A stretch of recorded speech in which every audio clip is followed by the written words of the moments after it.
Ate, sino yung mga kausap mo? Mag-ina yata ang mga yun. May tinatanong lang. Narinig ko nga eh. Sigurado ka ba na alam mo yung papuntang sitio Kabuko? Oo naman. Para kasing mali ang ibinigay mong direksyon eh. Baka mamaya, imbis na makarating sila sa pupuntahan nila eh, lalo pa sila magkandaligaw-ligaw. Tama yung impormasyon na ibinigay ko sa kanila. Ako pa ba? Magkakamali? Nakarating ka na ba sa lugar na yon? Hindi pa. Paano mo nalaman ang pagpunta doon at saan sasakay?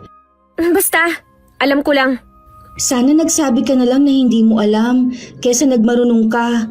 Pwede naman sila magtanong sa iba eh. Parang wala ka namang bilib sa akin eh. Alam ko nga ang papunta ron. Lahat naman kasi alam mo eh. Alam ko naman talaga. Ano na naman bang problema mo? Ayoko lang kasi na may mapahamak na ibang tao dahil sa pagmamarunong mo. Ikaw nga eh, lumayo-layo muna sa akin ha, Brianna? Matagal na akong naiimbierna sa'yo eh. Pwede ba yun? Eh nasa iisang bubong lang naman tayo nakatira. Magkulong ka sa kwarto mo para hindi kita nakikita. Makaalis na nga lang. Ate, saan ka naman pupunta? Wala ka nang pakialam. Ano ba ang problema niya? Para yun lang yung nagagalit na siya. Ang ugaling pabida sa pamilya, sa trabaho at lalo na sa mga okasyon, ay nagdudulot din ng masamang impresyon sa mga taong nakapaligid sa atin. Minsan ang mga ginagawa pa natin ay siyang nagdadala ng kapahamakan sa atin at sa mga mahal natin sa buhay. Magandang araw, Miss Gwen, at sa lahat ng mga tagapakinig ng inyong channel. Tawagin niyo na lang ako sa pangalang Brianna. 25 years old at tubong Antipolo. Gusto ko pong ibahagi ang karanasan ng aking ate Ashley. May pahintulot po niya na isalaysay ko ang kanyang kwento na may kinalaman sa kababalagan sa inyong channel. Sana magustuhan din ng mga kapwa ko tagapakinig ang istoryang ibabahagi ko na hango sa totoong pangyayari.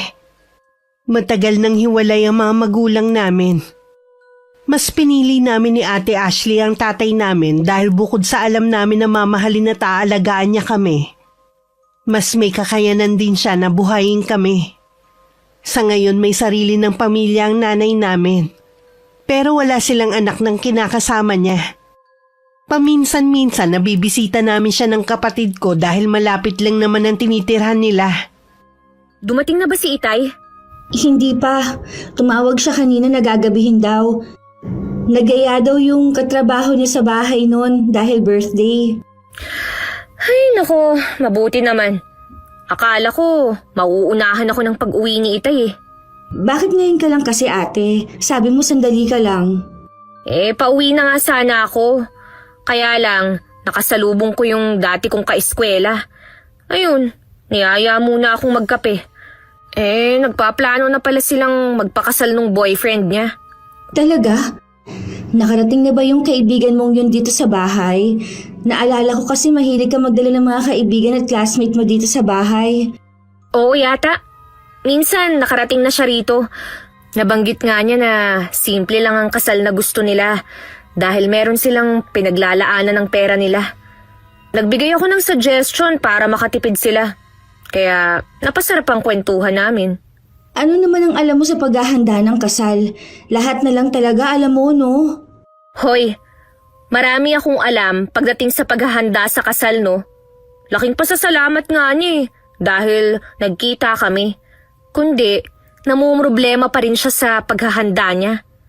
Sabi ko nga, tawagan lang niya ako kung meron pa siyang gustong malaman eh. Sigurado, ikaw na naman ang bida. Kesa naman sa maging kontrabida. Wala namang masama, basta talagang alam mo ang sinasabi mo. Ano nga pala ang ulam natin na niluto mo?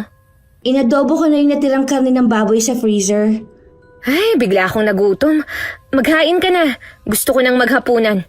Hindi na ba natin hihintayin si Itay? Sabi mo nga, mamaya pa siya. Baka nga hindi na rin yun makapaghapunan eh. Dahil lasing na siyang uuwi. Sige, maghahain na ako. Bata pa lang kami, bibo na si Ate Ashley kaya maraming natutuwa sa kanya. Hindi siya nauubusan ng tanong at mga kwento.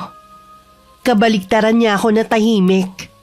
Magsasalita lang kapag merong nagtatanong. Hanggang lumaki kami, ganun pa rin siya.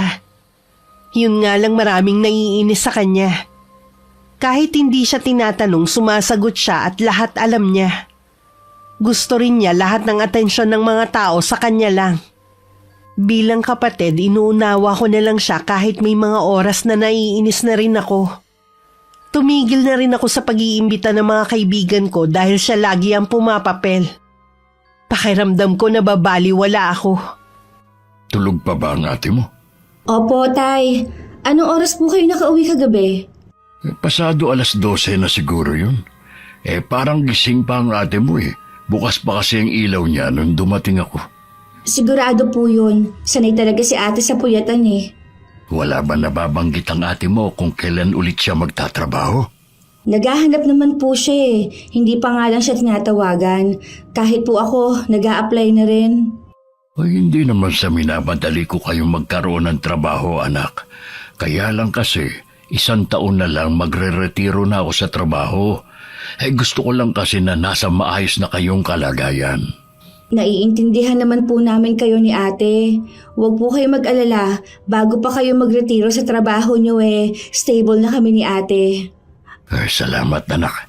Nag-almusal ka na ba? Opo, ipaghahain ko na po kayo. Siya nga pala, nabalitaan niyo na ba ng ate mo yung nangyari doon sa mag-inang Dayo? Natagpuan daw na wala ng buhay. Nagkamali daw ng pinuntahang lugar dahil yun daw ang itinuro nung napagtanungan. Sino po ang nagsabi sa inyo at kailan niya nangyari? Ang ninong Nelson mo nagsabi. Kasama ko siya kagabi sa inuman. Saan daw po ba pupunta ang mag-inang yun? Sa sitio Kabuko daw. Napunta naman sila sa sitio Bato. Palagay ng iba, baka daw na-hold up ng sinakyan na tricycle. Di ba nga, liblib na lugar na yun? Kawawa naman po pala sila. Oo nga Tanga naman kasi yung napagtanungan. Bakit maling impormasyon yung ibinigay? Baka hindi rin po alam at nagmamarunong lang. Kaya kayong magkapatid, ha? Huwag kayong magpapagabi sa labas. Delikado na ang panahon ngayon. Ang pinaka-late ko naman po ng uwi 6:00 kapag may lakad ako. Dapat po si ate ang pagsabihan ninyo. Pagsasabihan ko nga rin ng ate mo mamaya. Akala yata niya hindi ko alam na gumagala siya kasama ng mga kaibigan niya at gabi na umuwi. Kain na po kayo. Isasalang ko lang po ang mga marurumi nating damit sa washing machine. Matindi ang kabang nararamdaman ko mula nung banggitin ni Itay ang mag-inang natagpo ang wala ng buhay. Hindi kaya yun ang mag-inang kausap ni Ate Ashley? Nang hindi na ako nakatiis, pinuntahan ko na si ate sa silid niya. Yun nga lang humihilik pa rin siya. Siguradong mamayang hapon pa siya gigising. Lumabas na lang ako at tinuloy ko na ang pag-aayos ng labada. Ang Itay naman nagpaalam na lalabas muna. May kailangan lang daw siyang puntahan. Nang araw kasi na yon, day off niya at lagi talaga siyang lumalabas kapag walang pasok. Itinuon ko na lang ang atensyon ko sa ginagawa ko. Mabuti naman ate, gising ka na. Anong ulam? Nagugutom na ako Nagprito lang ako ng galunggong. Umalis na naman ba si Itay? Oo. Siya nga pala ate. May sasabihin ako sa'yo. Kanina pa nga kita hinihintay magising Anong sasabihin mo? Naalala mo ba yung mag-ina na nagtanong sa'yo nung minsan ate? Kung saan ang sitio, Kabuko? Oo. Anong tungkol sa kanila? Sabi ni Itay, natagpuan daw ang katawan nila na wala ng buhay. Sa sitio Bato daw sila napadpad, hinala ng mga tao. Baka hinold up na nasakyan nilang tricycle driver. Sigurado ka ba dyan? Oo ate, naligaw ang mag-ina dahil mali ang ibinigay mong direksyon. Alam mo naman ang kumakalat na balita tungkol sa sitio Bato, di ba? Doon nakatira ang lahat ng mga halangang kaluluwa. Ano? Baka naman nagkakamali ka lang sa balitang nasagap mo. Baka ibang mag-ina yun. Kung hindi ka naniniwala, si Itay na lang ang tanungin mo. Siya naman kasi nagsabi sa akin kanina Loka ka ba? Ayokong malaman niya na ako ang napagtanungan ng mag-inang yun. Hindi mo naman kasi talaga alam ang tinatanong ng mag-ina. Nagmagaling ka lang. Alam ko nga no, baka sila lang ang naligaw dahil hindi nila sinunod ang sinabi ko kung saan sila dapat sumakay. Sila pa talaga ang sinisi mo. Patay na nga sila eh. Alam nga namang sisihin ko ang sarili ko. Ikaw kasi kahit hindi mo alam, nagmamarunong ka masyado. Pwede ba, Brianna? Wala ka ng bukang bibig kundi yan. Talaga naman kasi na marami akong alam. Hindi lang ako nagmamarunong. O sige na, lahat na alam mo. Binabalaan kita, Brianna, ha? Huwag na huwag mong sasabihin yun kay Itay o sa kahit kanino. Dahil kung hindi, mananagot ka sa akin. Kahit naman hindi yun sabihin sa akin ni Ate Ashley, wala naman akong balak sabihin sa tatay namin ang tungkol sa bagay na yun. Kahit minsan nakakainis na ang ugali niya, hindi ko pa rin magagawang ilaglag siya. Yun na rin naman ang huling beses na napag-usapan namin ang tungkol sa bagay na yun. Gaya ng ibang balita, kusa na rin naman nakalimutan ang pangyayaring yun sa mag-ina. At ang kapatid ko, gaya ng dati, bida na naman sa usapan. Kasalukuyan kaming nasa birthday party ng pinsan namin. Ate, huwag mo namang agawan ng eksena ng birthday celebrant. Ano bang ginagawa ko, ha? Nagsasaya lang naman ako, Party to, di ba? Lahat na lang kasi nasa iyo ang atensyon. Dinig na dinig yung boses mo sa kabilang lamesa eh. Kasalanan ko ba kung di hamak na mas maganda ako sa pinsan nating may birthday, ha? Kaya nasa akin ang lahat ng atensyon ng mga bisita. Hindi lang yun. Alam mo ang isa nating pinsan ng MC. Bakit naman inagawan mo siya ng trabaho? Napakalamihan niyang mag-host eh. Walang kabuhay-buhay. Mabuti nga, ako na ang gumawa. Di sumigla ang party. Siya ang kinuha ni Ate Joyce na mag-MC sa birthday party niya eh. Gusto mo bang sumama ang loob ng mga pinsan natin sa'yo, ha? Sila na nga ang ginagawa ng pabor. Sila pa ba ang sasama ang loob? Baka gusto mong ikaw na lang din na mag-serve ng pagkain at inumin. Total lahat na gusto mong gampanan eh. Hoy, Brianna, ano ba ang problema mo, ha? Panira ka ng gabi ko eh. Makaramdam ka naman sana. Kanina ka pa tinitignan ng masama ng mga pinsan natin. Sana pala, hindi na ako pumunta rito. Ayaw naman pala nilang nandito ako eh. Matuto ka naman kasing lumugar. Oo na! Diyan ka na nga! Naiiling na lang ako habang sinusundan ng tingin ng papalayong si Ate Ashley. Kaya ko lang naman siya napagsasabihan dahil sa mga sinasabi ng mga pinsan namin sa kanya. Binansagan na nga siya ng isang tiyahin namin na pabidang ate. Dahil siya ang mas matanda sa aming lahat pero siya na lang ang laging iniintindi dahil sa pag-uugali. Nang lumalalim na ang gabi, isa-isa na rin nag-alisan ng mga bisita. Maging ang pinsan naming may birthday nagpaalam ng magpapahinga. Nagpaalam na rin akong uuwi. Iniwan ko na ang ate ko na abala pa sa pakikipagkwentuhan sa ibang bisita. Umuwi ka na pala. Hindi ka man lang nagpaalam. Busy ka pa kasi eh. Ayoko masira ang gabi mo. Napansin mo ba yung kausap ko kanina, ha? Yung matangkad na may dimple. Ang gwapo niya, no? Raven yata ang pangalan niya. Yun ang nanliligaw kay Ate Joyce. Ah, talaga? Bakit wala naman siyang binabanggit kanina na nanliligaw siya kay Joyce? Bakit naman kailangan niyang banggitin sa'yo? Siyempre sa kanila na lang yun. Ang ibig kong sabihin, bakit buong gabi sa akin lang siya nakadikit? Hiningi pa nga niya ang Facebook ko eh. Ate, pwede bang wag mo nilang siyang pansinin pa?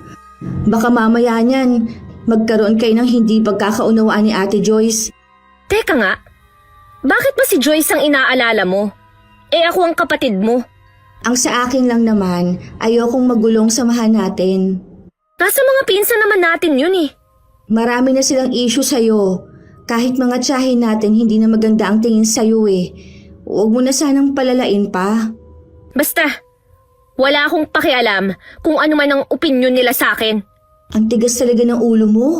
Wala rin akong pakialam kung kampi ka sa kanila kesa sa akin na kapatid mo. Siyempre, sa'yo ako kampi. Dadalawa na nga lang tayo eh. Pababayaan pa ba kita? Ayoko lang kasing konsintihin ang mga mali mong ginagawa. Ay, nako. Ano ba ang gusto mong gawin ko? Iwasan mo na lang si Raven. Oo na, sige na. Hindi ko na lang siya papansinin kapag nag-chat siya sa akin.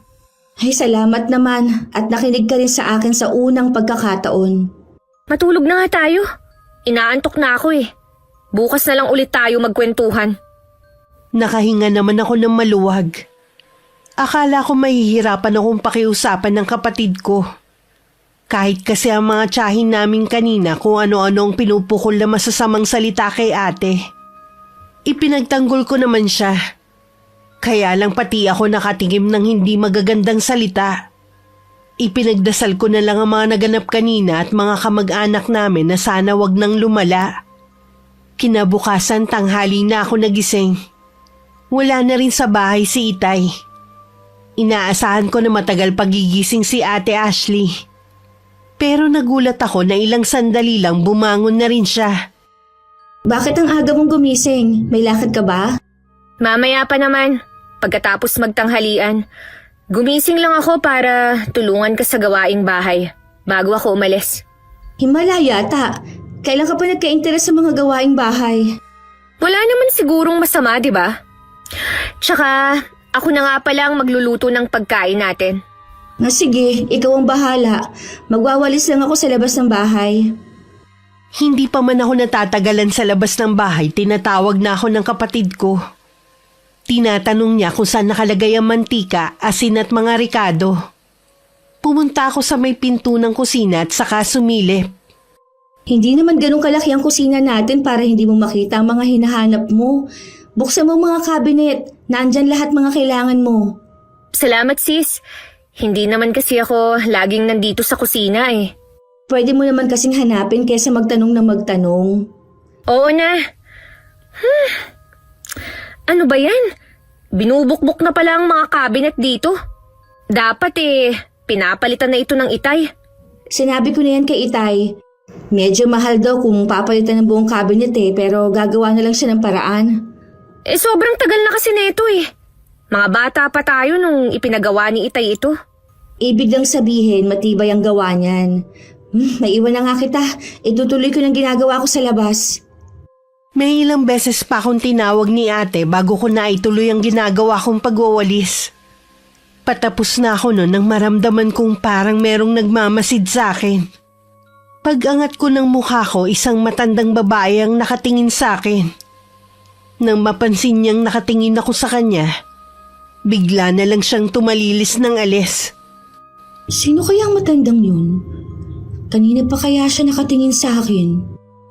Bahagya pa ako nagulat nang tawagin ako ni ate para kumain na. Habang nasa hapagkainan, kinuwento ko sa kanya ang tungkol sa matandang nakita ko. Baka magtatanong sana sa'yo. Tapos, nagbago ang isip. Kaya umalis na lang. Sa tingin ko kasi matagal na siyang nakatingin sa akin kanina. Tapos kakaiba ang pagkakatitig niya. Ewan ko ba? Bigla kasing nagtayuan ang mga balahibo ko sa batok kanina. Kalimutan mo na ang matandang yun. Hindi mo naman na siya makikita ulit eh. Oo nga, unang beses kasi nangyari sa akin Medyo kinabahan ako. Ay nako, kita pa rin nga ang pag-aalala sa mukha mo eh. Mamaya lang wala na to. Ay, siya nga pala. Ikaw nang bahala sa pinagkainan natin ha. Mag-aayos na kasi ako eh. Akala ko ba mamaya ka pa aalis? Kasi tumawag kanina yung kaibigan ko habang nagluluto ako na kung pwede agahan na lang namin ang pagkikita ngayon. Basta huwag ka lang magpapaabot ng gabi. Alam mo naman na delikado na ang panahon ngayon. Yun ang sabi ng Itay. Madilim na siguro ako makakauwi. Pero hindi naman ako aabuti ng hating gabi. Tatawag na lang ako sa'yo. Okay, sige. Mag-iingat ka. Ikaw ba, Brianna? Hindi ka ba naiinip dito sa bahay? Lagi ka na lang nakakulong dito eh. Akala mo lang hindi ako lumalabas. Pero pumupunta ako sa bahay ng mga pinsan natin. Mabuti ka pa. Kasundo mo ang mga yun. Mababait naman sila Kailangan mo lang matutong makisama. Magaling naman akong makisama. Sila lang naman tong maraming issue sa akin eh. Huwag na nga natin yan pag-usapan. O sige, baka masira pa ang araw ko. Maiwan na kita ha. Tapos na naman na akong kumain eh. Dahil wala ng kasalo, nawalan na rin ako ng ganang kumain. Inubos ko na lang ang nasa plato ko at saka na ako nagligpit. Si Ate Ashley naman makalipas ang kalahating oras na pag-aayos sa sarili, nagpaalam ng aalis. Iginugol ko naman ang oras ko sa paghahanap ng trabaho online. Umaasa akong sana matanggap na ako kahit maliit lang ang sahod. Hanggang mapagod, umidlip muna ako. Malapit na nun dumilim nang magising ako. Maaga rin dumating ang itay ng araw na yun. Ang ate mo, Umalis po siya kanina. Sabi ko wag magpapagabi. naghahanap kasi ng accountant yung kaibigan ko. Baka gusto niya mag-apply. Matagal na po naghahanap ng trabaho si ate. Sigurado susunggaban niya na yan. Sanang natanggapin niya ang trabaho kahit hindi ganun kalaki ang sahod. Gusto ko na kasi maging abala na siya sa trabaho para hindi siya pinag-iinitan ng mga tiyahin niyo. Meron po bang sinasabi mga kamag-anak natin kay ate? Oo kinausap ako ni Tita Rose mo. Pangaralan ko raw ng magandang asal ang ate mo. Para namang kay babait ng mga anak niya. Si ate Joyce lang naman po ang mabait sa mga anak niya. Hindi ko alam kung anong problema nila sa ate mo. Magaling naman siya makisama. Dahil ba dun kailangan nilang sabihan ng pabida ang kapatid mo? Kasi po tay, minsan sumusobra na rin po si ate Ashley sa ginagawa niya. Yung ugali po niyang yun ang dahilan kung bakit siya natanggal sa trabaho dati. Ha? Akala ko ba'y kusa siyang umalis dahil toxic ang mga katrabaho niya? Lahat na daw pinapagawa sa kanya kahit hindi na niya trabaho. Yun lang pong dahilan niya sa inyo para hindi kayo magalit. Kuya po ng classmate kong nagpasok sa kanya doon kaya ko po nalaman. Siya po ang toxic sa mga katrabaho niya. Ikaw ba'y may problema din sa ugali ng ate mo? Minsan po, kaya pinagpapasensyahan ko na lang po siya. Kahit ano naman po ang mangyari, kapatid ko pa rin po siya eh. Tama yan. Kahit ikaw ang mas bata, kung ikaw naman ang masigit na nakakaunawa, intindihin mo na lang ang ate mo. Kakausapin niyo po ba? Hindi ko pa nga alam Kaya lang sabi ng Tita Rose mo, galit daw ang mga pinsan niyo sa ate mo. Ano ba kasi nangyari sa birthday ni Joyce? Marami po tay. Hindi niyo lang po napansin kasi late na kayo dumating. At ang mga pinsan ninyong lalaki ang kausap ninyo noon. Kaya hindi niyo po napansin ang tensyon. Kaya nga sabihin mo sa akin. Una po, kinuha niya po ang atensyon ng mga bisita. Imbis na ang atensyon nila na kay Ate Joyce. Inagawan din po niya ng mic ang isa naming pinsan. At siya ang naging MC nung gabing yun. Para nga pong siya ang may birthday Kinausap po ako ng mga pinsan namin, kaya pinagsabihan ko po siya nung gabi na yon. Kaya lang, nagtalo lang kami. Kaya pala maaga kang umuwi nung gabing yun. Sa tingin ko po tay, nasira ni ate ang gabing yun ni Ate Joyce. Baka po yun ang dahilan kung bakit nagagalit si Tita Rose. Sa sobrang kaabalahan ko rin sa trabaho, hindi ko na kayo nasusubaybayan. Pasensya ka na anak ha. Hindi naman po kayo nagkulang sa amin. Baka po yun na talaga ang ugali ni ate. Nakuha niya sa nanay niyo ang ugali niyang yon at sa akin naman ang ugali mo. Sana po magbago na si Ate Ashley. Masakit din po kasi sa akin ang mga sinasabi nilang hindi maganda Kapag may ginawa o may nagalit ulit sa ate mo, sabihin mo sa akin ha. Ako na ang bahalang umayos. Opo tay. Nagluluto pa lang ako nang tumawag si Ate Ashley na pauwi na. Pero wag na raw namin siya hintayin sa hapunan dahil busog pa naman siya. Hanggang makatapos na lang kami ng hapunan, hindi pa rin siya nakakauwi. Patingin-tingin na rin si Itay sa orasan sa dingding. Nang hindi na makatiis, sumilip na siya sa bintana. Kanina pa nagsabi na pauwi na raw siya pero hanggang ngayon wala pa rin. Ngayon lang naman po nangyari ang ganito. Kapag kasi tumatawag si ate na pauwi na, madalas nasa kanto na siya at nag-aabang niya ng tricycle. Tawagan mo nga ulit ang ate mo. Nag-chat na po ako sa kanya pero tatawagan ko na rin. Hindi po kaya meron lang siyang dinaanan? Maaga pa naman kung tutuusin. Sana tumawag uli siya kung malilate siya ng uwi. Ayaw pong sagutin ni ate. Lalabas muna ako. Dito ko na lang siya hihintayin. Ilang beses pa akong tumawag pero puro ring lang ang naririnig ko sa kabilang linya. Sumilip din ako sa labas ng bintana. Nakita ko din si Itay na hindi mapakali at palakad-lakad. Nang malobat ang cellphone ko, tinigil ko na ang pagtawag. Lalabas na sana ako ng bahay para samahan si Itay na makarinig ako ng humintong tricycle sa tapat namin. Pagsilip ko sa may bintana, si Ate Ashley ang dumating. O Tay, bakit po kayo nandito sa labas ng bahay? Kanina pa kasi kami nag-aalala sa iyo Sabi mo kasi pauwi ka na. Pauwi na naman po talaga ako Kaya lang po, nasira yung sinasakyan kong tricycle. Lahat po ng dumadaan punuan ng sakay. Sana nag-reply ka man lang o tumawag ulit. Pasensya na po Tay ha. Nasa bag ko kasi yung cellphone ko Hindi ko na po talaga inilabas to. Dahil mahirap na. Lalo na nasa nakakatakot na lugar po ako. Nag-iingat lang naman po akong ma-hold up. Kumain ka na ba? Opo. Tara na sa loob. Meron din kasi akong sasabihin sa iyo. Ako na nagbukas ng pinto nang malapit na sila. Nakahinga naman ako ng maluwag nang makita kong ayos na si ate. Nang sulyapan ko si Itay, maaliwalas na ang mukha niya. Hindi katulad kanina na bakas ang pag-aalala. Baka nagugutom ka, ate. Ipaghahain kita. Huwag na sis. Busog pa ako Titingnan ko mamaya kung magugutom ako. Ano nga po palang sasabihin niyo sa akin, Tay? Naghahanap kasi ng accountant ang kaibigan ko. Baka gusto mong tanggapin ang trabaho. Yun nga lang, maliit ang sahod kumpara sa dati mong pinapasukan na company. Sige po, Tay. Susubukan ko. Naiinip na rin po kasi ako dito sa bahay Tatawagan ko ng kaibigan ko ngayon. Maiwan ko na muna kayo, ha? Talaga bang nasiraan lang ang sinasakyan mong tricycle? Ang totoo niyan, may nangyari. Ano naman? Habang namamasyal kami ni Raven, may biglang matandang lumapit sa amin. Hindi ko maintindihan ang sinasabi niya. Tapos nung nasa paradahan na ako ng tricycle, nagpakita na naman siya.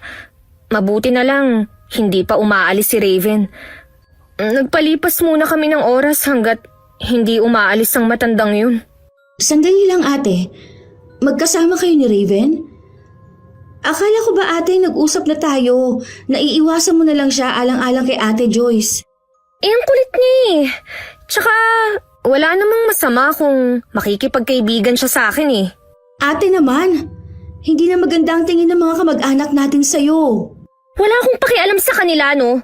Kailangan nating makisama para kapag nangailangan tayo ng tulong, pwede natin silang malapitan. Itaga mo sa bato, Brianna. Hindi ako hihingi ng tulong sa kanila. Huwag ka sana magsalita ng tapos, ate. Mabuti pa nga siguro. Putulin na natin ang koneksyon sa kanila Sinasabi mo lang yan dahil kay Raven. Hindi mo man lang naisip ang mararamdaman ng pinsan natin. Sinabi na ni Raven na wala na siyang interest kay Joyce. Mas di hamak daw kasi akong maganda, pala kaibigan, at nakasundo ko agad ang mga kaibigan niya. Hindi katulad ng pinsan natin. Masyadong mahiyain. Oh, bakit ka na naman umiiling-iling dyan? Wala. Hindi ko kasi alam kung hanggang kailan kita may pagtatanggol Hindi mo naman ako kailangang ipagtanggol. Kaya ko ang sarili ko. Hindi na lang ako sumagot. Isa pa sa ugali ni ate ang hindi nagpapatalo kahit siya ang mali. Ilang sandali pa bumalik na si Itay na abot tenga ang ngiti. Masama naman ang tingin sa akin ni ate na parang wina-warningan ako. Nakausap ko na ang kaibigan kong si Ronnie. Bukas daw ng alas 9 ng umaga, pumunta ka na sa opisina niya, anak. Sige po, Tay. Pupunta po ako bukas. Matutulog na po ako, Tay. Inaantok na po kasi ako. Ang aga pa para matulog Mabigat po kasi ang pakiramdam ko Itutulog ko na lang po ito, Tay. Sige. Magpahinga ka na nga. Mag-uusap lang kami ng ate mo. Good night po sa inyo. Ano kaya ang problema ng kapatid mo? Bigla siyang tumamlay Baka nga po inaantok lang. O di kaya po naiinggit. dahil magkakaroon na ako ng trabaho. Ay, hindi naman kasi pwede ang kursong natapos niya sa trabahong inaalok sa iyo ng kaibigan ko. Tsaka bata pa naman po siya eh. Makakahanap din siya. Oo nga. Ay, paano? Magpahinga ka na rin. Sige po, Tay. Pinili na rin ni Itay na wag banggitin kay Ate Ashley ang tungkol sa mga reklamo sa kanya ng mga tiyahin namin. Umaasa kasi siya kapag nagkaroon na ng trabaho ang kapatid ko, magbabago rin ang ugali nito. Naisip niyang sa edad na 25, isip bata pa rin si ate. At hindi pa rin marunong magsaalang-alang sa nararamdaman ng ibang tao. Kinabukasan sinadya ko na tanghali na bumangon. Paglabas ko ng kwarto, wala na si ate at Itay. Hindi na talaga nag-aagahan si Itay sa bahay dahil libre naman ang almusal sa kumpanyang pinapasukan niya. Si ate naman madalang lang yung magluto. Dahil mag-isa lang naman ako, bumili na lang ako ng pandesal sa bakery na malapit lang sa amin. Pauwi na ako na makasalubong ko ang isang matandang babae. Parang pamilyar po kayo sa akin. Pasensya ka na, iha ko, natakot kita. Tama! Kayo yung matanda nung isang araw. Medyo natakot nga po ako sa inyo dahil sa paraan ng pagtitig ninyo sa akin. Taga rito rin po ba kayo? Nakatira ako sa sitio Kabuko. Araw-araw lagi talaga ako naglalakad para makalimot. Pasensya na po kayo, Lola. Tawagin mo na lang akong Lola Felipa. Lola Felipa, bakit po gusto ninyong makalimot? Dahil sa nangyari sa anak ko at apo. Ano pong nangyari sa kanila? Natagpuan silang patay sa tabing daan malapit sa kabilang sitio. Papunta sana sila sa bahay ko eh. Yun ang unang beses na makikita ko sana ang aking apo. Anak at apo niyo palang naging biktima ng hold-up. Nahuli na po ba yung suspect? Hindi pa, iha. Hindi na rin ako umaasa pa. Sa mga tulad naming mahihirap, wala naman talagang hustisyang nakakamit eh. Lola, tara po muna sa loob ng bahay namin. Kumain muna kayo. Hindi na, iha. Salamat na lang. Pauwi na rin naman ako sa amin eh. Kung ganun po ipapara ko na lang po kayo ng tricycle. Wala akong dalang wallet, iha. Maglalakad na lang ako gaya ng ginagawa ko. Huwag na po kayo mag-alala. Ako na po ang magbabayad. Gusto ko lang pong makauwi kayo ng ligtas sa bahay ninyo. May kasama po ba kayo sa inyo? Oo, iha. Meron naman. Ayan na po ang tricycle, Lola. Sumakay na po kayo. Manong, ito po ang bayad ni Lola ha. Pakibaba po siya sa mismong bahay niya. Salamat sa'yo, iha. Pagpalain ka sa kabaitan mo. Mag-ingat po kayo, Lola. Tinanaw ko pa ang papalay yung tricycle na sinasakyan ni Lola Felipa. Hindi ako umaalis sa kinatatayuan ko hanggat nakikita ko pa ito. Sa di kalayuan, nakatanaw pala sa akin si Tita Rose. Akmang papasok na ako sa gate namin nang tawagin niya ako. Tita Rose, kayo po pala. Nasaan na ang pabida mong kapatid, ha? Umalis po siya kanina para mag-apply ng trabaho. Pakisabi sa kanya wag na siya ulit tutungtong sa pamamahay namin kahit may okasyon. Bakit naman po? Alam ko na mabait ka, pero hindi ang ate mo. Alam na namin na nagkikita sila ni Raven. Masyadong nasaktan ng anak ko dahil sa ginawa niya. At maging nung birthday nito. Pasensya na po, Tita Rose, sa mga ginagawa ni ate. Wala na tayong magagawa. Hindi na naman siya magbabago eh. Pinagsasabihan naman po namin siya ni Itay. Siya nga pala.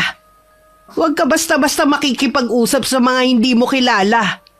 Nakita kasi kita na nakikipag-usap dun sa matanda. Baka yun pa ang magdala sa inyo sa mas malaking kapahamakan. Naging palaisipan sa akin ng mga sinabi ni Tita Rose. Biglang sumagi sa akin na matandang babae. Mukha naman siyang mabait. At bakas pa ang matinding lungkot sa kanyang mga mata. Bigla ko naisip kung alam kaya nito na may kinalaman ng kapatid ko sa pagkapahamak ng mag-ina. Nalungkot din ako dahil nagkaroon na ng lamat ang relasyon namin kay na Tita Rose dahil sa ginawa ni Ate Ashley. Kung hindi na pala welcome ang kapatid ko sa bahay nila, mapipilitan na rin akong wag dumalo kahit imbitahin pa nila ako. Mas lalo ko tuloy minadali ang paghahanap ng trabaho. Parang ayoko na kasing mamalagi sa bahay dahil lalo lang ako mag-iisip. Aba, mukhang masaya ka yata ngayon, ha? Natanggap na po ako sa trabaho, Tay. Nakapasa po ako sa interview kanina. Masaya ako para sa iyo, anak. Ano magiging trabaho mo? Sa call center po, Tay. Katulad ba yan ang trabaho ng pinsan mong sige? Opo, Tay. Balita ako malaki sahod dyan, ha? Kaya lang laging puyat. Ayos lang, Tay. Hindi naman ako laging panggabi eh. Kahit papano panatag na ako kapag nagretiro na ako. Baka kasi hindi sumapat ang pensyon ko sa ating tatlo. Sabi ko naman po sa inyo, huwag niyo na kaming alalahanin ni Ate Ashley. Ay siya nga pala, birthday ng tito mo sa linggo. Pwede ba na kapag lumabas ka pakibili mo ako ng paboritong alak niya? Yan kasi yung regalo ko Tay, inimbita po ba tayo? Ay, hindi naman tayo ibang tao para hintayin pang imbitahan. Lagi naman tayong pumupunta sa kanila kapag may okasyon. Kasi po, Tay, nakausap ko si Tita Rose nung isang araw. Si ate ang hinahanap po niya, pero ako kasi ang nakita niya sa labas. Meron ba siyang sinabi? Hindi na daw po pwedeng pumunta si ate sa kanila kahit may okasyon pa. Nalaman po kasi nila na nagkikita si ate at si Raven na naniligaw kay Ate Joyce. Ano bang kinagagalit nila? Nanliligaw pa lang naman pala yung lalaki sa pinsan mo Sa kwento po kasi ni Ate Joyce sa amin, balak na niyang sagutin si Raven sa birthday niya. Kaya lang po, wala nang ginawa si ate kundi umeksena. Hindi kasalanan ng kapatid mo kung bakit nabaling sa kanyang atensyon ng Raven na yun. Napakababaw naman ang kinagagalit ng tiyahe mo. Sa tingin ko po, nagpatong-patong na lang ang inis nila kay ate. Kung ayaw nilang papuntahin ng ate mo, hindi na rin tayo pupunta kahit kailan. Yun naman po talagang tama. Tita Rose mo, nakikisali sa isyo imbis na paliwanagan si Joyce. Para namang mauubusan ng lalaki ang anak niya. Bali wala naman kay Ate Ashley ang nalaman. Samantala nung dumating ang araw ng linggo, ang daming chat sa akin ng mga pinsan ko kung nasa na daw ako. Sinabi ko na lang sa kanila na hindi ako makakapunta. Ilang beses din ako nagsorry sa kanila. Mga ganung okasyon lang naman kasi kami nagkakasama. Lalo na pare-pareho na kaming abala sa trabaho. Siguro, kinukulit ka na ng mga pinsan natin, oh. Oo, yun lang kasi ang pagkakataon naming mag-banding Pwede ka namang pumunta kung gusto mo. Hindi na lang. Ayoko rin namang magalit si Itay. Ang dami pa nilang dahilan. Pero ang totoo niyan, natatakot lang sila na masapawan ko na naman. Sumusobra ka naman kasi sa pagiging pabida mo Kahit hindi ka kinakausap, sabat ka ng sabat.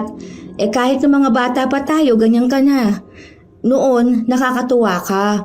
Pero ngayon kasi hindi na Alam mo, sumasabat ako dahil alam ko ang pinag-uusapan. Oo, alam mo. Kaya nga napahamak ka mag-inad ng dahil sa'yo. Bakit ba kailangan mo na namang ipaalala ang bagay na yan, ha? Dahil nakilala ko si Lola Felipa. Siya ang ina at lola nung hinold up na mag-ina. Ano? May sinabi ka ba sa kanya, ha? Huwag ka mag-alala. Wala akong binanggit na kahit ano. Mabuti naman. Tsaka, hindi naman ako ang pumatay sa kanila. Kung hindi ka magbabago, mas marami ang maiinis sa'yo at mapapahamak. Pwede ba, Brianna? Tutal naman may trabaho na tayo pareho. Huwag mo na nga akong pakialaman. Mag-focus ka na lang sa trabaho. At ganun din ako. Ganun na nga ang ginawa ko. Bihira na rin kami magpansinan sa loob ng bahay. Wala naman napapansin ang aming ama dahil abala rin siya sa trabaho. Palaging nag-overtime si Itay dahil katuwiran naman niya. Ilang buwan na lang magre-retiro na rin siya. Lihim din ako nakikipagkita sa mga pinsan ko. Namimiss ko kasi ang banding namin na parang magkakaibigan. Dahil hindi nagkakalayo ang mga edad namin.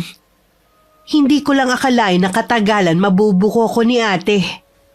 Akala mo yata, hindi ko malalaman. Lihim kayong nagkikita ni Joyce sa labas. Ate, Huwag ka nang magtangkang magsinungaling. Nakita ko kayo sa isang fast food. dati pa naman namin yung ginagawa eh. Sila ang masasabi ko na malalapit kong kaibigan. Di ba nga? Ang sabi ni Itay, lumayo ka na sa kanila. Ipapaliwanag ko kay Itay. Alam ko maiintindihan niya ako. Sige, tingnan natin. Sabay pa kami napalingon ni Ate Ashley nang bumukas ang pinto at pumasok si Itay. Salubong naman ang kilay ng aming ama dahil sa nadatnan niyang parang nagtatalo kami. Nagtatalo ba kayong magkapatid? Ito po kasing si Brianna eh. Nahuli kong nakikipagkita sa mga pinsa namin. Alam naman niyang pinagbawalan niyo siya. Pero sige pa rin ang pakikipagbanding sa mga yun. Ako ang kapatid mo. Pero sa kanila siya kumakampi. Totoo ba ang sinasabi ng ate mo? Hayaan niyo po ako magpaliwanag, Tay. Ay sige, makikinig ako. Alam niyo naman po na mula pagkabata, sila ng mga kalaro at mga tinuring kong kaibigan. Wala naman po kaming pinag-aawayan para umiwas ako sa kanila. Hindi po tama na dahil kay ate, magagalit din ako sa kanila. Baka mamaya kasi meron kang sinasabi sa kanila tungkol sa akin. Napag-usapan na namin na tuwing magkikita kami, walang magbabanggit sa'yo.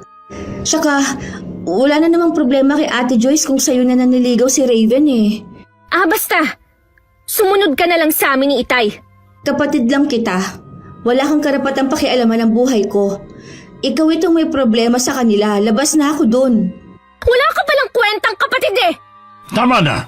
Huwag na kayong mag-away. Ikaw, Ashley, hayaan mo na lang ang kapatid mo. Pero Tay, Hindi naman porket nakikipagbanding pa rin si Brianna sa mga pinsa mo eh. Hindi mo na siya kakampi. May kasalanan ka rin naman kasi. oo na. Kasalanan ko na naman. Ang ibig ko lang sanang sabihin, matuto kang lumugar lalo na kapag may mga okasyon.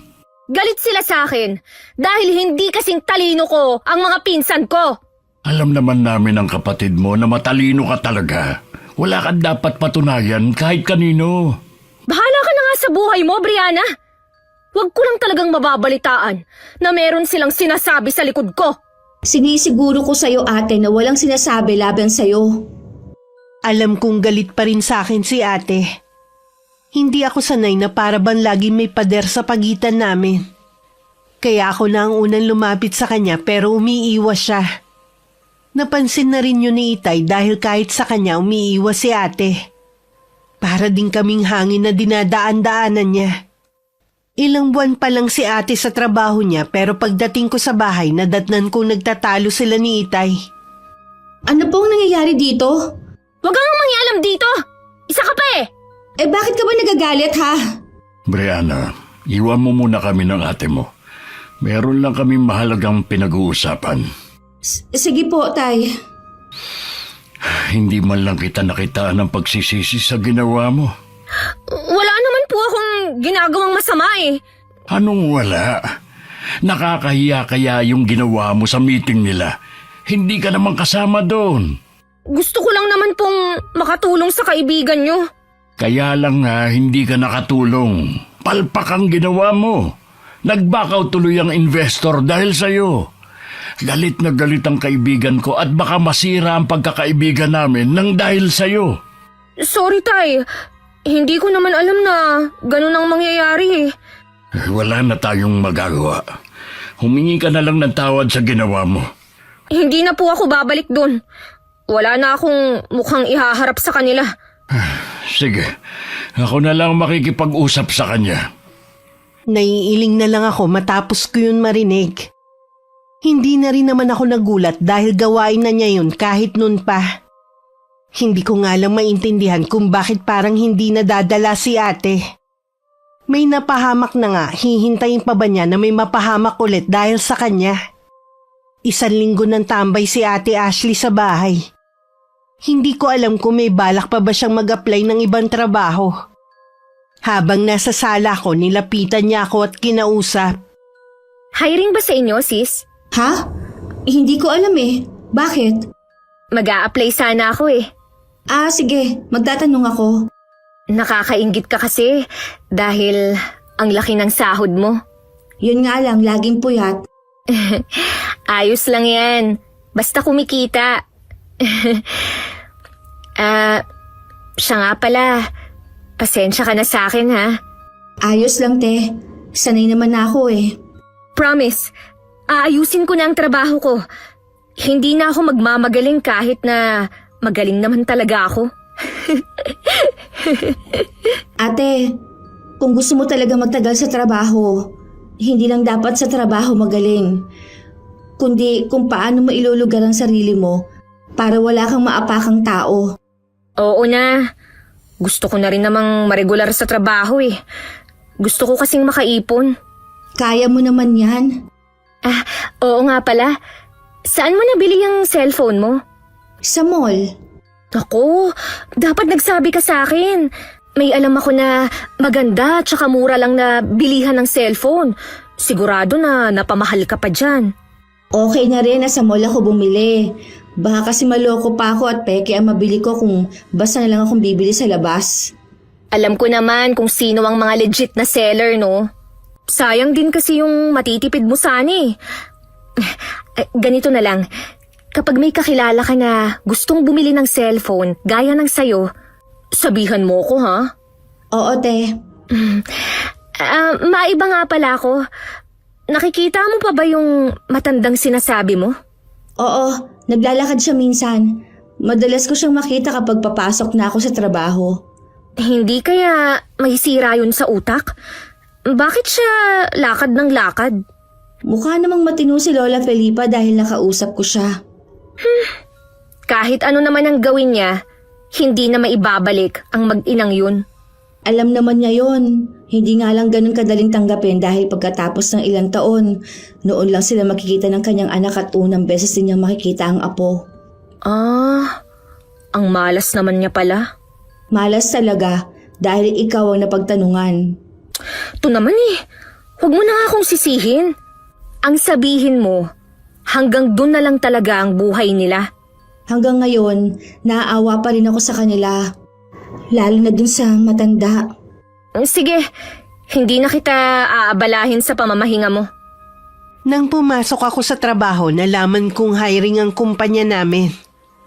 Nagtanong na rin ako sa HR kung pwede bang mag-apply ang kapatid ko.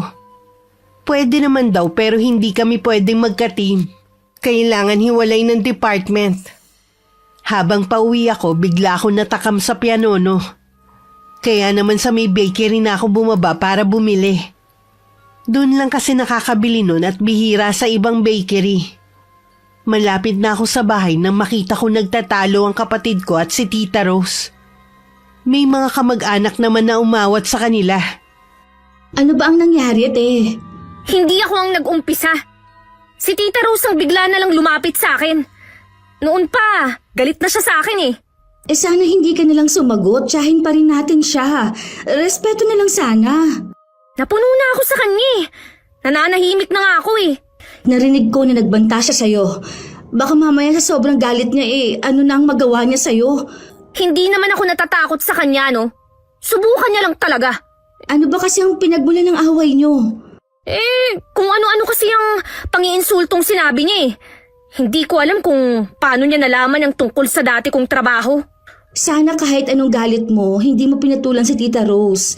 Lalo ko lang tuloy mapapasama. Alam mo namang kampi sa kanya ang mga kamag-anak natin eh. Wala na akong pakialam pa. Hindi mo man lang inisip ang itay natin. Hindi naman siguro magagalit sa akin si Itay. Tsaka, ipinagtanggol ko lang naman ang sarili ko eh. May maganda pa naman ako ibabalita sa'yo. Ano yun?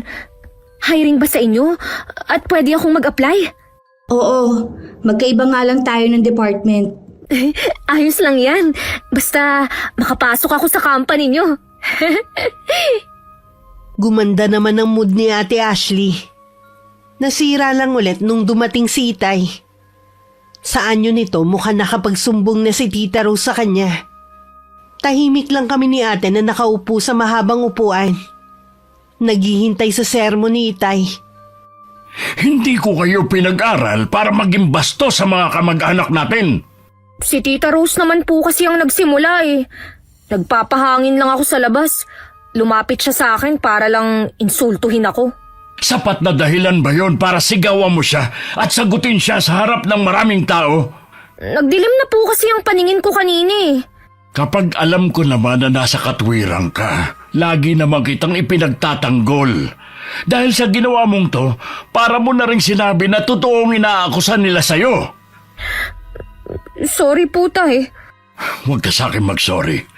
Pumunta ka sa Tita Rose mo at humingi ka sa kanya ng dispensa. Sa taas ng pride nun, hindi yun tatanggap ng sorry ko. Kahit paano, subukan mo. Ayoko po, Tay. Iba na lang ang ipagawa niyo sa akin. Talagang paiirali mo na naman ang katigasan ng ulo mo, ha? Wala nga po akong kasalanan. Kahit wala kang kasalanan, bilang respeto na lang sa tita mo, ikaw na ang magpakumbaba. Hindi po ako lalapit sa kanya. Kahit ano po ang mangyari. Ashley! Ashley, bumalik ka rito! Huwag kang bastos! Nag-uusap pa tayo! Ashley! Hayaan niyo lang po si ate. Maiisip rin po niya ang mga mali niyang ginagawa. Ay, naging bulag ako sa mga maling ginagawa ng ate mo. Baka akala niya dahil hindi ko siya pinapagalitan noon, tama na lahat ng ginagawa niya. Ako na lang po ang pupunta kay Tita Rose at hihingi ng dispensa sa ginawa ni ate. Magpalipas ka muna ng ilang araw. Baka ikaw pa mapagbalingan ng galit ng tiyahin mo. Kilala ko ang hipag kong yun. Sige po, Tay. Huwag na po kayo magalit. Baka kayo naman po ang mapano. Gaya ng bili ni Itay, nagpalipas muna ako ng ilang araw bago ko pumunta sa bahay ni Tita Rose. Pero hindi ko siya matsyempohang nasa kanila. Hanggang umabot na ng 1 linggo. Nakapasok na rin si ate sa kumpanyang pinapasukan ko. Dahil magkaiba kami ng department, wala akong balita sa kanya. At hindi rin kami nagkakasabay ng pagpasok at pag-uwi. Gaya ng ginagawa ko bago umuwi ng bahay, dumadaan ako sa bakery. Habang naglalakad pa uwi sa di kalayuan, nakita ko si Lola Felipa at Tita Rose na nag-uusap. Sa hindi malamang dahilan, may kaba ako naramdaman. Para na rin akong ipinako sa kinatatayuan ko. Hindi ko alam kung gaano ako katagal na nakatayo lang. Basta na malayan ko na lang wala na sila sa kinatatayuan nila. Ano kaya ang pinag-usapan nila? Magkakilala pala sina Tita Rose at Lola Felipa. Baka naman nagtanong din na matanda sa tiyahin ko. Tuluyan na akong hindi nakahingi ng dispensa sa tiyahin ko. Pinasabi ko na lang kay Ate Joyce. Sabi naman ito, hindi naman daw galit sa akin ng nanay niya. Inamin din naman ng pinsan ko na mainit talaga ang dugo ni Tita Rose sa kapatid ko. Lalo pa raw nadagdagan dahil sa mga ginawa nito. Akala ko rin maayos na ang trabaho ni Ate Ashley.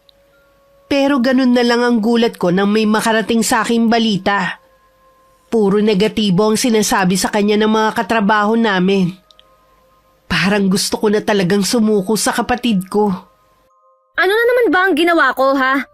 Akala mo yata hindi nakakarating sa akin ang mga ginagawa mo. Kung ano man ang naririnig mo, wala lang yun. Mga inggit lang ang mga yun. Mahalin mo ang trabaho mo kung gusto mong magtagal dito. Ano pa ba ang ginagawa ko? Masipag naman akong pumasok ah. Ginagalingan ko naman ang trabaho ko para hindi ka mapahiya. Ayoko lang kasi na magkaroon ka na naman ng kaaway. Iba-iba ang mga tao dito. Hindi natin alam ang iniisip nila. Huwag mo sanang masamain ang sinasabi ko sa'yo, ate. Kung makapagsalita ka, parang ikaw ang mas matanda sa atin ah. Hindi na importante kung sino ang ate sa atin. Basta makinig ka naman, kahit alang-alang na lang kay Itay. Alam kong para akong nakikipag-usap sa hangin. Pero kahit papano napangaralan ko ulit si Ate Ashley. Bahala na siya kung susundin niya ako o hindi. Nagpasya na rin kasi ko na wag na siyang pakialaman pa sa mga ginagawa niya. Kung gusto niya magpa-impress na magaling siya sa lahat ng gawain, bahala na siya. Malamang yun talaga ang ugali niya. Ang malaki ang bilib sa sarili.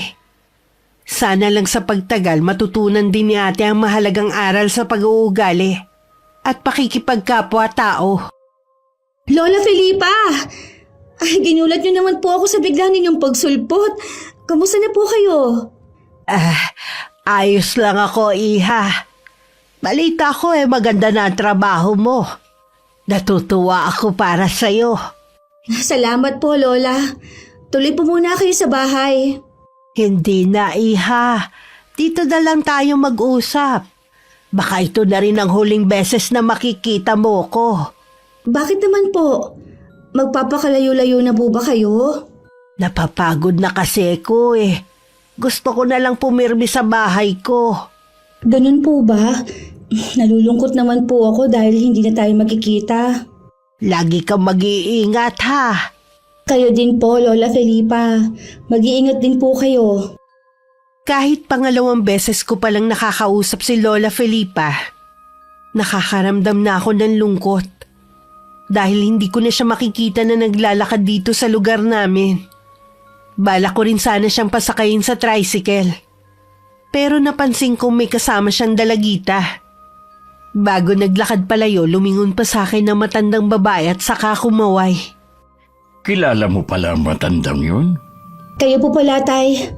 Anak ni Lola Felipa ang mag-inang hinold up. Talaga? Kaya siguro bigla na naman siyang lumabas sa bahay niya. Matagal na kasi nung huli ko makita ang matandang yun Paano niyo po siya nakilala taga-sitio Kabuko po si Lola? Dati yang nakatira dito bago sila lumipat ng sitio noon. Ganun po ba? Ay maiba nga pala ako. Kumusta ang ate mo sa trabaho? May mga naririnig po ako na hindi maganda. Pero ayoko naman pong makialam sa kanya. Matanda na po siya para malaman ang ginagawa niya. Oo nga. Alam ko nahihirapan ka na sa pakikisama sa kapatid mo. Sumobra naman po ang bilib niya sa sarili niya. Kaya akala niya lahat ng bagay alam niya na. Umaasa pa rin ako na balang araw magbabago din ang kapatid mo. Dahil abala o sadyang hindi ko lang pinapansin si Ate Ashley, tanging si Itay lang ang nakakapansin sa biglang pagbaba ng timbang ng kapatid ko. Hindi na rin nakatiis si Itay na hindi siya kausapin. Dahil pakiramdam niya may sakit na si ate. Ashley, may sakit ka ba na hindi sinasabi sa amin? Wala po, Tay. Bakit yun naman naitanong?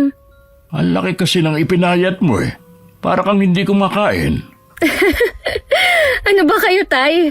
Ayos lang po ako. Bakit hindi mo tignan na sarili mo sa salamin na makita mo ang itsura mo? Lagi naman po akong nananalamin Ang nakikita ko po ang napakaganda niyong anak. Naisip ko na baka hindi hiyang sa'yo ang trabaho mo ngayon. O baka pinababayaan mo na sarili mo. Hindi po Ayos lang po ako. Huwag na po kayong mag-alala. Tsaka kapag may nararamdaman naman po ako na hindi maganda sa katawan ko, ako na mismo ang pupunta sa doktor. Tumango na lang si Itay. Pero hindi pa rin siya mapanatag sa nakikita sa itsura ni Ate Ashley. Noon ko lang din napagtuunan ng pansin ng kapatid ko. Nang banggitin ni Itay na parang may sakit nga si ate. Hindi ko po kasi napapansin kung meron bang pagbabago kay ate Sigurado ako na may sakit ang kapatid mo. Kung hihipan ng hangin ng ate mo, siguradong matutumba siya. Pilitin na lang po natin siya magpa-check up. Kung kinakailangan po, a-absent ako sa trabaho. Ako na lang ang sasama sa kanya. Ang kailangan lang, makumbinsi natin siya. Sige po, kakausapin ko po siya kapag dumating mamaya. Salamat anak ha. Sobra na kasi ako nag-aalala sa kapatid mo Hindi rin natuloy ang plano kong pakikipag-usap kay ate. Isang katrabaho kasi namin ang tumawag sa akin para sabihing isinugod ang kapatid ko sa ospital. Dahil bigla na lang nahimatay sa trabaho. Pagdating sa ospital, wala pa ring malay si ate. Mula nang dumating kami, hindi na umalis sa tabi niya si Itay. Noon ko lang din napansin na butot balat na lang si ate. Hindi nga maikakaila na may sakit siya. Ano kaya ang sakit ni ate? Malalaman natin kapag lumabas na ang laboratory test niya. Hindi kasi ako naniniwala na wala siyang sakit. Sana lang hindi malala. Magiging maayos din po ang lahat. Magtiwala lang po kayo. Oo, anak. Siya nga pala. Tawagan mo rin ang inay mo. Kailangan niya malaman na nasa ospital ang kapatid mo. Sige po, Tay. Lalabas lang po ako sandali. Sa hallway ng ospital ko na lang tinawagan si inay. Kasalukuyan pala silang nasa bakasyon ng kinakasama. Sinabihan ko na lang siya na maayos na ang kalagayan ni ate. Para hindi na siya mag-alala pa at baka bigla pa silang umuwi. Maya-maya lang tinapos ko na rin ang pakikipag-usap. Nakita ko kasi ang doktor na tumitingin kay ate. Baka dala na niya ang resulta ng lab test. Hindi nga ako nagkamali. Pero nagtataka kami sa naging resulta. Nag-request pa nga si Itay na kung pwedeng ulitin ang test kay ate. Dahil doon mas lalo pa kami nagtagal sa ospital. Bakit hindi pa tayo pwedeng umuwi? Wala nga sabi akong sakit eh. Hihintayin lang natin ang resulta ng lab test mo. Duda kasi ako sa unang resulta eh. Mabuti na yung makasiguro tayo bago umuwi. Oo nga ate, konting tiis na lang. Pagbigyan mo na kami ni Itay ha. Ano pa nga bang magagawa ko? May gusto ka bang kainin? Bibili ako sa labas. Kahit ano po, bahala na kayo. Sige, maiwan muna kayo rito ng kapatid mo. Ikaw na muna ang bahala sa ate mo ha. Opo tay. Sis, talaga bang sobrang payat ko na? Oo, para ka ng kalansay. Tama nga palang sabi sa akin ng mga kasamahan ko sa trabaho. Pero bakit ganun? Tuwing tumitingin naman ako sa salamin wala naman akong nakikitang kakaiba. Ganun pa rin naman ang nakikita ko. Hindi kaya may diferensya na yung mga mata mo? Malinaw pa ang mga mata ko, no? Ang inaalala ko, baka matanggal ako sa trabaho nito. Ang isipin mo na lang te, mas importante ang kalusugan mo. Kung kailan nagugustuhan ko na ang trabaho ko, tsaka naman nangyari to. Isipin mo na lang na may dahilan ng lahat ng ito. Anong dahilan? Para parusahan ako? Grabe ka naman magsalita. Hindi parusa ang pagkaka-ospital mo. Lahat ng mga tao dumadaan sa ganitong problema. Ewan ko ba, Brianna? Ganun ang nararamdaman ko eh. Nang lumabas ulit ang resulta, walang pinagkaiba sa una. Dahil sinabi naman ng doktor na pwede nang lumabas si ate ng araw na yun, inuwi na namin siya sa bahay. Si tatay na lang muna ang nag-aalaga sa kanya habang nasa trabaho naman ako. Nagtanong-tanong na rin ako sa mga malalapit kay ate sa trabaho. Ang sabi lang nila madalas daw na mapag-isa ang kapatid ko at naging tahimik lang. Baka meron lang pinagdadaanan ng ate mo. Tinanong ko kasi si Raven. Ang sabi niya, matagal na silang hindi nagkikita. Ewan ko ba tay? Tingin ko mas may malalim pang dahilan. Naisip ko nga na magpatawag ng albularyo. Baka yun ang mas makatulong sa ate mo. May kilala ba kayo? Meron sana, kaya lang matagal na siyang hindi nang gagamot. Nag-uulyanin na rin kasi matandang yun. Sino pong tinutukoy niyo? Si Aling Felipa. Marunong po palang manggamot si Lola Felipa. Kaya lang tay, baka tanggihan niya si ate na gamutin. Bakit naman? Kasi po, naging instrumento ang ate para mapahamak ang anak at apo ni Lola Felipa. Hindi naman kasi alam ni ate kung saan ang sakayan ng papuntang sityo. Hayun, nagmagaling na naman. Ibang direksyon po yata ang naituro ni ate. Bakit ngayon mo lang sinabi yan? Nangako po ako kay ate na hindi ko sasabihin sa inyo. Napilitan nga lang po ako dahil hinihingi ng pagkakataon. Subukan pa rin natin. Sige po, gusto ko rin naman pong malaman ang sakit ni ate Bukas na bukas din pupunta ako sa sityo. Ngayon sana, kaya lang gabi na. Delikado na kung ngayon ako pupunta doon. Para bang gustong hadlangan ng panahon ng plano ni Itay na sunduin si Lola Felipa. Nag-aagaw liwanag pa lang kasi nang biglang bumuhos ang malakas na ulan na may kasama pang hangin. Kapag ganun kasama ang panahon, walang bumabiyahe na tricycle. Ayaw po talaga kayong paalisin, tay. Saan po ba sana kayo pupunta? Maghahanap ako ng luna sa sakit mo. Naniniwala po talaga kayo na may sakit ako, ha? Wala namang masama kung ipapatingin ka namin sa albularyo. Kung wala ka talagang sakit, di mabuti. Makakabalik ka na sa trabaho. Oo nga naman ate. Tuwing sinasabi nyo na baka may sakit ako, ang dami ko nang nararamdaman na sakit sa katawan ko eh. Katulad ng mga binti ko. Para bang may tumutusok-tusok na libong karayom. Kailangan siguro kahit masama ang panahon ay tumuloy na rin ako. Delikado po, Tay. Alam niyo naman na madulas ang daan papunta doon at may bangin pa sa tabing daan. Nahihirapan na kasi ang ate mo eh. Kaya ko namang tiisin, Tay. Huwag na po kayong umalis. O sige, sabihin mo lang kung ano pa masakit sa'yo, ha? Ang mga binti ko lang naman po. Kukunin ko ang langis. Hihilutin kita para mawala ang pananakit. Kinuha ko na ang langis at saka tinanggal ang kumot ni ate. Muntik na ako mapatili kung hindi ko lang napigilan ng sarili ko. Maliban kasi sa buto na lang ang binti niya. Namamaga din ang tuhod niya at may malaking sugat. Aray, hindi ko maituwid ang mga binti ko. Sobrang sakit talaga na parang ihiwalay na. Pagkatapos ng gagawin ko, giginhawa ng pakiramdam mo. Ito lang bang binti mo ang masakit? Oo, sis. Salamat ah. Pasensya ka na rin sa abala ko ah. Hindi ka nakakaabala. Natural lang sa magkapatid ang nagdadamayan. Lalo na tayong dalawa lang naman. Sana bumuti na ang pakiramdam ko. Gusto pa kitang ilibre sa paborito mong restaurant. Yan ang unang beses na ililibre mo ako kung sakaling matutuloy. Matutuloy yan. Isasama din natin si Itay.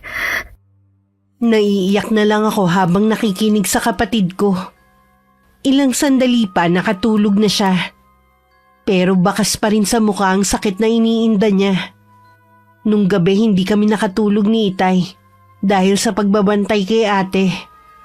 Umiiyak kasi siya at may pagkakataon pang napapasigaw. Lahat na ginawa namin para guminhawa ang pakiramdam ni ate. Pero wala pa ring epekto yun. Wala kami nagawa kundi painumin na lang ng pampatulog si ate. Nang mahimbing na siyang natutulog, tsaka ako lumabas ng kwarto niya. Kumusta na ang kapatid mo? Ayos naman po siya. Natutulog na ngayon. Ay salamat naman at maayos na siya. Ako na ang bahala sa mga kapitbahay nating magtatanong bukas kung anong ingay dito sa bahay natin. Magtapat nga po kayo. May ideya na ba kayo kung anong nangyayari kay ate? Imposible kasi na hindi makita ng doktor ang sakit niya. 2 beses natin siyang pinatignan pero pareho po ang resulta. Hindi pa kasi ako sigurado. Pero palagay ko, may kumukulam sa ate mo. Yun din ang pilit na sumisiksik sa isipan ko pero ayoko lang tanggapin. Huwag mo munang sasabihin sa kapatid mo kapag nagising siya bukas. Opo, Tay. Baka hindi rin siya maniwala eh. Kinabukasan gumanda na ang pakiramdam ni Ate Ashley. Pero namumutla pa rin siya. Nagagawa na rin niyang maglakad-lakad. Kailangan lang na may aalalay sa kanya. Malakas na din siyang kumain. Nawala rin ang pag-aalala namin ni Itay sa kanya kahit papano. Nang gumanda na ang panahon, umalis na si Itay papuntang Sitio Kabuko.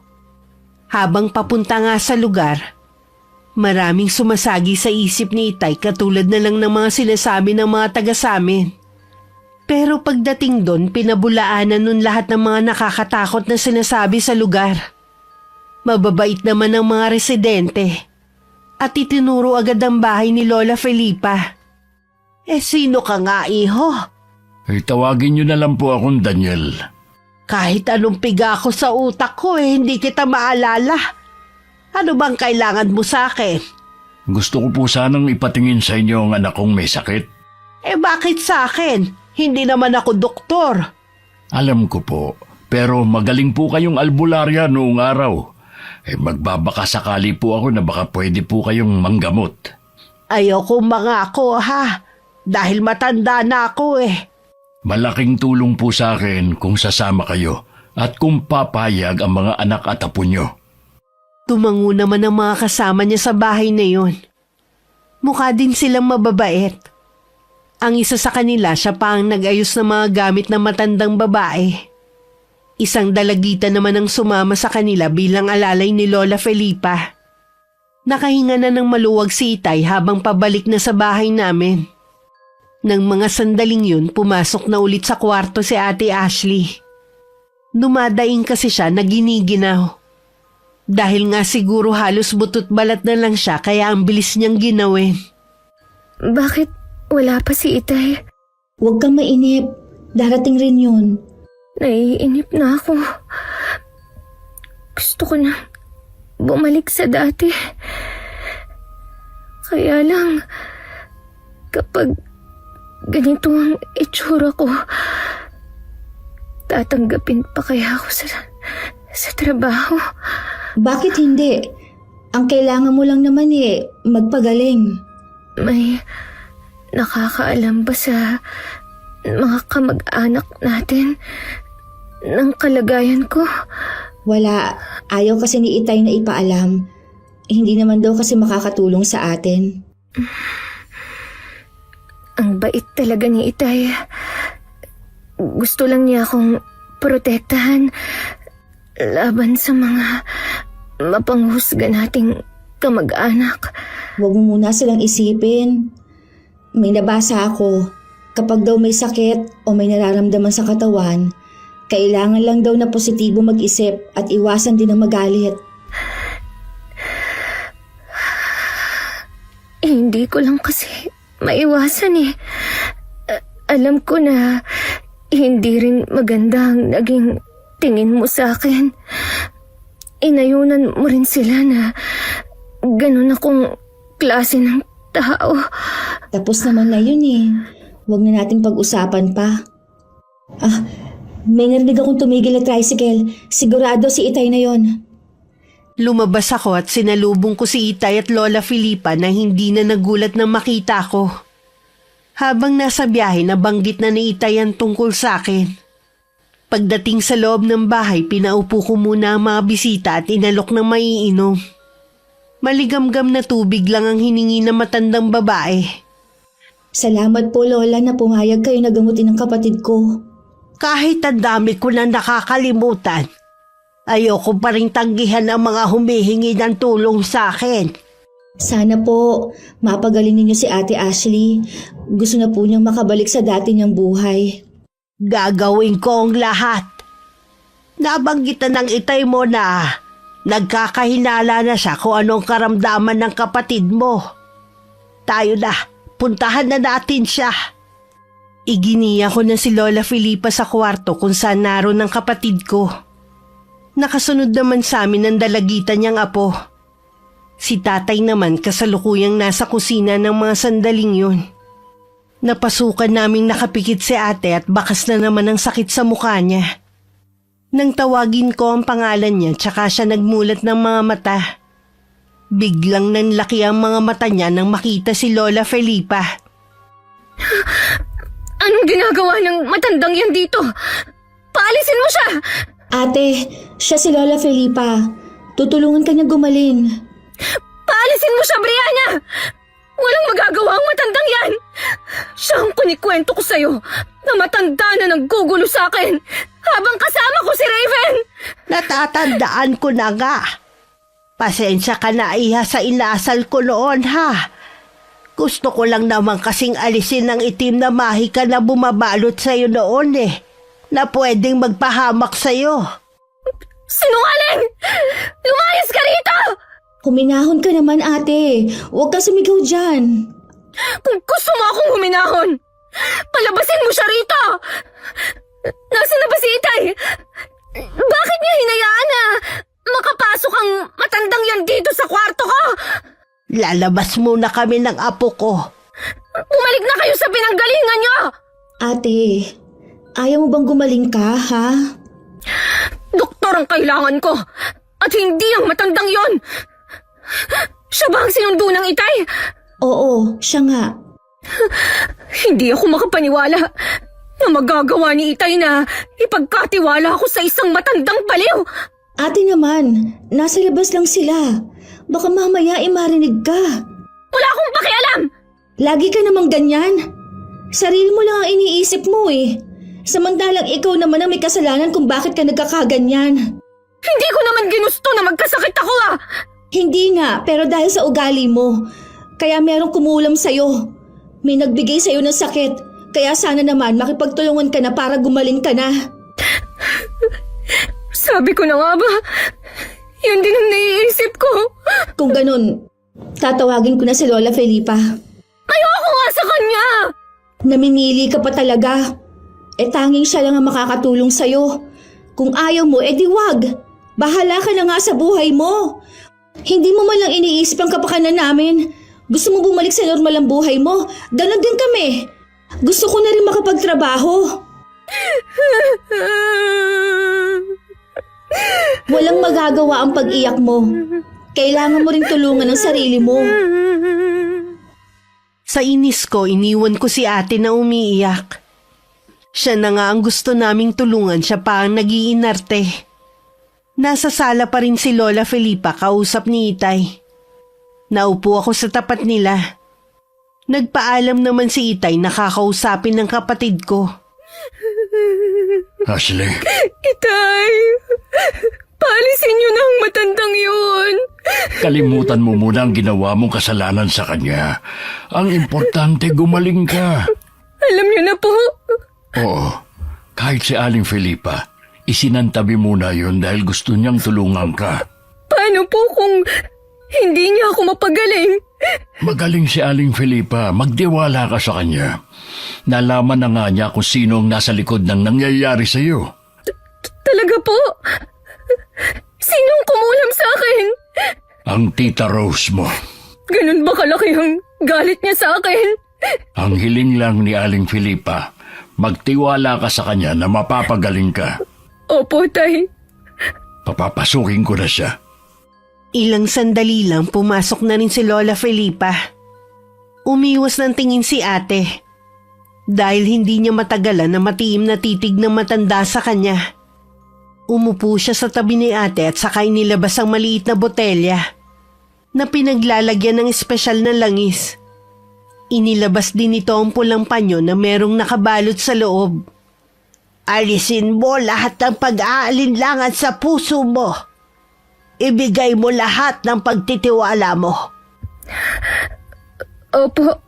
Ikaw na nasa likod ng pagpapahirap sa dalagang ito. Alam ko na ang kaanyuhan mo at kung sino ang nag-utos sa iyo. Bawiin mo ang sumpa sa kanya o ibabalik ko sa iyo. Kaninong boses yun? Nakakatakot! Kung ganon, ayaw mo makipagkasundo na lang sa akin para lubayan ang dalagang ito.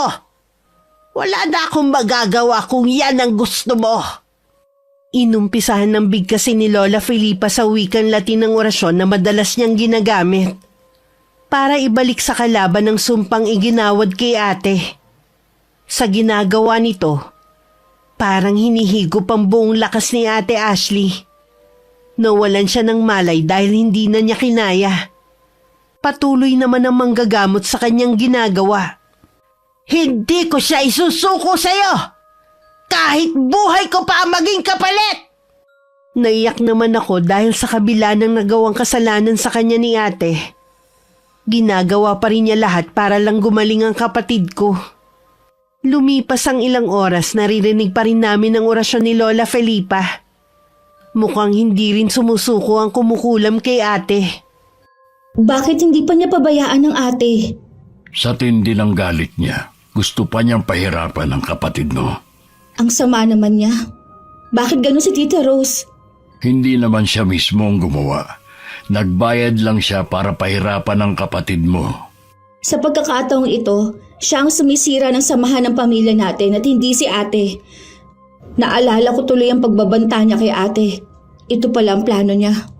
Palagay ko hindi rin niya inaasahan na ganito ang mangyayari. Baka gusto lang niya naturuan ng leksyon ng kapatid mo pero hindi niya alam kung gaano kadelikado. Kahit ano pa po ang dahilan niya, hindi pa rin tama ang ginawa niya. O saan ka pupunta, Brianna? Babalik din po ako kaagad. Pinuntahan ko ang bahay ni na Tita Rose pero wala siya doon. Nagtataka naman si Ate Joyce kung bakit ko hinahanap ang nanay nila. Pinili ko na lang na manahimik. Wala namang kinalaman ng mga pinsan ko sa ginawa ng kanilang ina. Hindi na kailangan na madamay pa sila. Pakisabi na lang kay Tita Rose na sana maayos na ang gusot sa pagitan nila ni ate. Pamilya pa rin tayo. Hindi tama na nag-aaway tayo dahil lang sa maliit na bagay. Lingid sa akin, nasa loob lang ng bahay si Tita Rose at narinig ang sinabi ko. Sa isip niya nagpapasalamat siya dahil hindi ko siya ibinuko sa mga anak niya. Sa kabilang banda, naiintindihan ko rin siya dahil sa pagmamahal niya sa kanyang mga anak. Kaya nakagawa siya ng isang bagay na alam ko naman na pinagsisisihan na niya. Marami namang pagkakataon na naging mabuti siya sa amin. Lalo na nung iniwan kami ni Inay. Pagbalik sa bahay, nasa sala na ulit si Lola Felipa. Hapong-hapo ang kanyang anyo. Hindi na dapat siya napapagod sa kanyang edad. Magaling na ang kapatid mo. Kailangan lang niya ng pahinga. Maraming salamat po sa inyo, Lola Felipa. Pasensya na po kung napagod kayo. Wala ito, iha. Ang mas importante, ligtas na ang kapatid mo. Lola, may itatanong sana ako sa inyo. Ano yon, iha? Nakita ko po kayo nun na nag-uusap ni Tita Rose. Ano pong pinag-usapan ninyo nun? Siya ang nagsabi sa ginawa ng ate mo. Nagalit ako nung una sa nalaman ko. Pero sa bandang huli, pinatawad ko na lang ang kapatid mo. Maraming salamat po. Napakabuti po ninyo. Sa bawat pagkakamali natin, may natututunan tayo. Naniniwala ako na nagising na sa katotohanan si Ashley. Maging aral sana sa kanya na hindi sa lahat ng oras siya lagi ang bida. Bigyan din niya ng pagkakataon ng iba na ipamalas din ng kanilang galing. Bata pa lang po kami, malaki na ang bilib ni ate sa sarili niya. Nadala niya yon hanggang ngayon. Siguro naman, magtatanda na siya. O paano, iha? Aalis na kami ng apo ko, ha? Itatawag ko na po kayo ng tricycle. Habang nakatanaw sa papalayong tricycle na sinasakyan ng maglola, pinlano ko nang lagi kong dadalawin si Lola Felipa sa kanila. Pumasok lang ako sa loob ng bahay nang mawala na sa paningin ko ang sinasakyan nila. Napasukan ko nagising na si Ate Ashley. Mabilis ko siyang nilapitan at niyakapan ng mahigpit. Salamat sis ha. Dahil sa inyo ni Itay, gumaling ako. Hindi mo kailangan magpasalamat. Mahal ka namin ni Itay, kaya lahat gagawin namin. Nag-usap na kami ng ate mo. Hindi na namin ipapaalam kay Tito Enrico nyo ang ginawa ng asawa niya. Basta makita lang namin ng ate mo na nagsisisi siya sa ginawa niya. Kilala po natin si Tita Rose. Isipin na lang po natin ang mga ginawa niyang kabutihan sa atin noon. Siguro, ganoon lang ang isang ina. Nakakagawa ng kamalian kapag ang anak na ang nasasaktan. Balang araw, magiging nanay rin tayo. Tsaka natin siya mas lalong mauunawaan. Araw ng linggo ngayon, pumunta tayo sa simbahan para makapagpasalamat sa Diyos. Kaya mo na ba maglakad, ate? Oo, bumalik na naman ang lakas ko. Hindi namin nakalain na makikita namin si Tita Rose at ang buong pamilya niya sa simbahan. Lumapit si ate sa kanya at nag-usap sila. Nagyakapan pa sila at alam namin na nagkapatawaran na silang dalawa. Mas magaan talaga sa dibdib kapag pinili natin na magpatawad, kesa pairalin ng galit at pride. Sa ngayon ikinasal na si Ate Ashley at kasalukuyan nagdadalang tao. Ako naman sa ibang kumpanya na nagtatrabaho at nakatira pa rin sa bahay ni Itay na 3 taon ng retirado. Pareho kami ang excited sa pagdating ng bagong miyembro ng aming pamilya. Maraming salamat po sa pagpili ng kwento naming magkapatid, Miss Gwen.